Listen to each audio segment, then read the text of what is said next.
వైఎస్ఆర్సీపీ అధ్యక్షుడు మాజీ CM YS Jagan Krishna జిల్లా పర్యటనతో టీడీపీ నేతల్లో వణుకు మొదలైంది. మోంథా తుఫాను వల్ల రైతులకు జరిగిన నష్టాన్ని కల్లారా చూసిన జగన్ తక్షణమే రైతులకు సాయం చేయాలి అని ప్రభుత్వాన్ని డిమాండ్ చేశారు. ఎన్ని బారికేడ్లు పెట్టినా, ఎంత బెదిరించినా రైతులు, ప్రజలు జగన్ పర్యటనను అపూర్వంగా సక్సెస్ చేశారు. దీన్ని ఓర్చుకోలేని టీడీపీ నేతలు ఆ రోజు జగన్ను కలిసిన వారు అసలు రైతులే కాదు అంటూ పిచ్చి ప్రేలాపనలు పేలుతున్నారు. టీడీపీ ఎమ్మెల్యే చేసిన ఆరోపణల్ని జగన్ పర్యటనలో పాల్గొన్న రైతులు సాక్ష్యాలతో సహా తిప్పికొట్టారు. తాము ఈ ప్రాంత రైతులము అని రుజువు చేయడానికి అన్ని ఆధారాలు ఉన్నాయని, కాదని నిరూపించగలరా అంటూ టీడీపీ ఎమ్మెల్యేకు సవాలు విసిరారు. అక్టోబర్ నెల దాటిపోయినా కూటమి ప్రభుత్వం రైతు భరోసా ఇవ్వలేదు అని ఎస్ఎన్ గొల్లపాలెం సర్పంచ్ మట్టా నాంచారయ్య విమర్శించారు. జగన్మోహన్ రెడ్డి సీఎంగా ఉన్నప్పుడు కౌలు రైతులకు కూడా రైతు భరోసా ఇచ్చారు అని, ఈ ప్రభుత్వం వారికి ఎందుకు ఇవ్వడం లేదు అని ఆయన ప్రశ్నించారు. ఇన్పుట్ సబ్సిడీ ఇచ్చే దమ్ము ఉందా అని ప్రభుత్వాన్ని ప్రశ్నించారు ఆయన. జగన్ పర్యటనలో పాల్గొని ఆయనకు సమస్యలు వివరించిన రైతులతో కలిసి గొల్లపాలెం సర్పంచ్ నాంచారయ్య మీడియాతో మాట్లాడారు. రైతు భరోసా ఇచ్చారా? పంటల బీమా ఇస్తున్నారా? కౌలు రైతులకి అసలు రైతు భరోసానే లేదు. ఏం పాపం చేశారు జగన్మోహన్ రెడ్డి గారు? మొత్తం కౌలు రైతులకు రాష్ట్ర ప్రభుత్వం భరించేది, రైతు భరోసా ఇచ్చేవాళ్ళు. ఇవాళ బీసీ, ఎస్టీ, మైనార్టీ రైతులకి, కౌలు రైతులకి లేదు. అసలు రైతు భరోసా లేదు. ఇవాళ కూడా ఈ ఇన్పుట్ సబ్సిడీ రాసిన ఈ దొంగ లిస్టులు, ఈ ఇన్పుట్ సబ్సిడీ టయానికి ఇచ్చే దమ్ముందా అని అడుగుతున్నా. ఈ పంట సీజన్ ముగిసేలోగా ఇన్పుట్ సబ్సిడీ ఇచ్చే దమ్ముందా అని ఈ కూటమి ప్రభుత్వాన్ని నిలదీస్తున్నాను. దమ్ముంటే మాటలు చెప్పడం కాదు, చేతల్లో ఈ సీజన్ ముగిసే లోపల ఇన్పుట్ సబ్సిడీ వేసి పంట నష్టం ఇప్పించి రైతులను ఆదుకోవాలి, కానీ ఇలాంటి అవాకులు చెవాకులు పెరగకూడదని చెప్పి.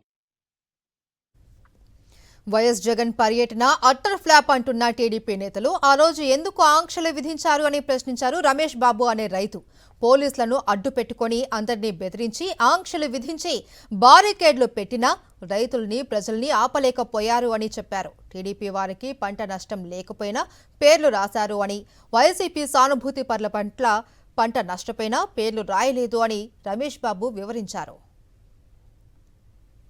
అతను టీడీపీ కార్యకర్తవని, వైసీపీ కార్యకర్తవని, ముందు రైతు కాబట్టి రైతు నష్టాన్ని, అతను జరిగిన నష్టాన్ని, పంట నష్టాన్ని ఇవ్వమని చెప్పి ఆయన అడిగితే మళ్ళా ఆయన చెప్తే అది చేయకపోగా మళ్ళా అదే తంతు చేశారు. ఇప్పుడు కూడా సోషల్ ఆడిట్ రిపోర్ట్లు ఈ ఎక్కడ డిస్ప్లే చేయాలండి? సచివాలయాల్లో డిస్ప్లే చేయాలి, లేకపోతే ఆర్ఎస్కేలో డిస్ప్లే చేయాలి. పెట్టారా? ఇప్పటి వరకు మీ టీడీపీ నాయకులు ఇళ్లలో పెట్టుకున్నారు. పోనీ ఇళ్లలో పెట్టుకున్నారు. జరిగిన నష్టాన్ని కూడా యాజిటీజ్గా ఎటువంటి ఇది లేకుండా రాశారా? అతను కనుక వైసీపీ సానుభూతి పరుడు అయితే అతనికి 10 ఎకరాల పొలం ఉన్నా కానీ 2 ఎకరాలు రాస్తారు మీరు. గణేశన్ గోపాలకృష్ణ ఎస్ఎన్ గోపాలం చెందిన రైతు, మా బాబాయ్ గారు. ఈయన కూడా, ఈయన పేరు కూడా 9 ఎకరాలు 10 ఎకరాల పొలం ఉంది. ఇతనికి ఎంత రాశారండి? ఈ రోజు కొయ్యలా చేను పడిపోయే ఉంది అక్కడ ఫీల్డ్లో. మనం మీడియా ముఖంగా ఇవాళ వెళ్ళొచ్చు. మనం ఈ మాట్లాడిన నాయకులకి ఎవరైనా దమ్ము, ధైర్యం, చావ ఉంటే మీ రైతు మీ విలేకరుల సమక్షంలో ఇవాళ వెళ్దాం రండి. ఇతను చేను పడిపోయిందా, పడిపోలేదా? 10 ఎకరాలు పడిపోయిందా, పడిపోలేదా? ఎందుకని ఇతను 10 ఎకరాలు ఎంతనే ఇవ్వని, తర్వాత ఎంతనే ఇవ్వని. పంట నష్టపరిహారం 2 ఎకరాలకి ఇస్తారో, 3 ఎకరాలకి ఇస్తారో, అసలు ఇవ్వకపోతారో అది మీ ప్రభుత్వం ఇష్టం. నమోదు చేయాలిగా. నమోదు చేయాల్సిన బాధ్యత మీకు ఉందిగా. ఎందుకని నమోదు చేయాలా? అదే మీ టీడీపీ సానుభూతి పరుడు అయితే అతను పొలం పడిపోలా. ఊళ్ళో ఎంత పొలం ఉంటే అంత రికార్డ్ చేస్తారా? ఇదేనా మీ పరిపాలన?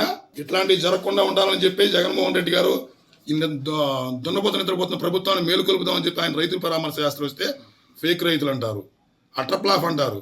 అట్టప్లాఫ్ అయితే మీరు బారికేడ్లు పెట్టి జనాలను ఎందుకు ఆపారు? రైతులు ఊళ్ళోకి రాకుండా ఎందుకు ఆపారు? వైఎస్ జగన్ను కలిసి బాధలు చెప్పుకుంటే తనను అసలు రైతునే కాదు అంటూ ప్రచారం చేస్తూ ఉన్నారని మండిపడ్డారు రైతు వెంకటేశ్వరరావు. టీడీపీ నేతలకు నేను సవాల్ చేస్తున్నాను అని, తాను ఒక కౌలు రైతును అని నిరూపించుకునే సాక్ష్యం ఉందని చెప్పారు. తాను ఎవరి పొలం కౌలుకు తీసుకుని సాగు చేస్తున్నాడో సంబంధిత డాక్యుమెంట్లను మీడియాకు చూపించి టీడీపీ నేతలకు సవాలు విసిరారు వెంకటేశ్వరరావు. కొంతమంది గిట్టని నాయకుళ్ళు, ఈడిది ఏ ఊరు, ఈడిక్కడ మాట్లాడుతామేంటి, ఈడు ఊరెక్కడా, ఇది ఎక్కడా అని కొంతమంది మాట్లాడే నాయకులకి నోరు మెదకపోకుండా ఉండాలంటే ఇదిగో సార్, ఈ మురళీ గారు, రామరాజు పాలు, గ్రామంలో ఆయనది 2 ఎకరాల 85 సెంటు నేను కౌలుకి చేస్తున్నాను. 4-5 సార్లు నేను దీని చుట్టూ తిరిగినా, సచివాలయం చుట్టూ తిరిగినా నాకు కౌలు కార్డు ఇవ్వలేదు. కావాలంటే మురళీ గారి దగ్గరికి వెళ్ళి ఏర్పి చేసుకోండి.